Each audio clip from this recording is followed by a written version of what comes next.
Hi అండి. అందరికీ నమస్కారం అండి. ఫ్రెండ్స్ మనకి ఇప్పుడిప్పుడే మరొక ముఖ్యమైన అప్డేట్ అయితే రావడం జరిగిందండి. అది కూడా రైతులకు గుడ్ న్యూస్. రేపే పీఎం కిసాన్ నిధులు విడుదల అంటూ ఇప్పుడే మనకు ఒక ముఖ్యమైన అప్డేట్ అయితే వచ్చింది. అయితే ఇందుకు సంబంధించిన పూర్తి సమాచారం అయితే మన వీడియోలో తెలుసుకుందామండి. వీడియో మాత్రం ఎక్కడ స్కిప్ చేయకుండా చూడండి ఫ్రెండ్స్. ముఖ్యంగా వీడియో నచ్చినట్లయితే లైక్ చేయండి ఫ్రెండ్స్. ఇక వివరాలకు తెలిపినట్లయితే ప్రధానమంత్రి కిసాన్ సమ్మాన్ నిధి యోజన కింద కేంద్ర ప్రభుత్వం ప్రతి సంవత్సరం కూడా పేద రైతుల కుటుంబాల ఖాతాల్లోకి అయితే రూ.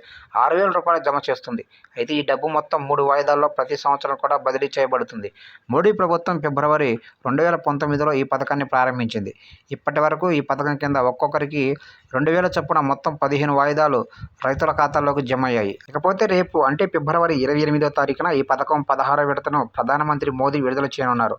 ఈ పథకం కింద ప్రభుత్వం మొత్తం 21,000 కోట్ల రూపాయలను 9 కోట్లకు పైగా రైతుల కుటుంబాల ఖాతాల్లోకి అయితే జమ చేయనున్నట్లు తెలుస్తుంది. ఇకపోతే పీఎం కిసాన్ సమ్మాన్ నిధి యోజన 16వ విడత ప్రయోజనం పొందాలంటే ఖచ్చితంగా ఈకేవైసీ ప్రక్రియను పూర్తి చేసిన లబ్ధిదారులకు మాత్రమే అందుబాటులో ఉంటుంది.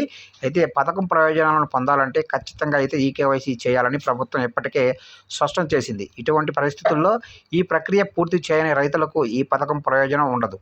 చూశారు కండి, మొత్తం మీదుగా రేపు అంటే ఫిబ్రవరి 28వ తారీఖున ఈ పీఎం కిసాన్ నిధులు అర్హులైన ప్రతి ఒక్కరి ఖాతాలోనైతే జమ చేస్తున్నారు. అయితే ఖచ్చితంగా ఎవరైతే ఈకేవైసీ పూర్తి చేస్తారో వారికి వారి అకౌంట్లోకి అయితే డబ్బులు జమ అవుతాయని చెప్తున్నారు. అయితే ఎవరైతే ఈకేవైసీ పూర్తి చేయని రైతులకు ఈ అమౌంట్ అయితే జమ కాదని క్లియర్గా చెప్తున్నారు ఫ్రెండ్స్. చూశారు ఫ్రెండ్స్, అప్డేట్ నచ్చినట్లయితే లైక్ చేయండి. ఇలాంటి ముఖ్యమైన అప్డేట్స్ కోసం సబ్స్క్రైబ్ అయితే చేసి ఫాలో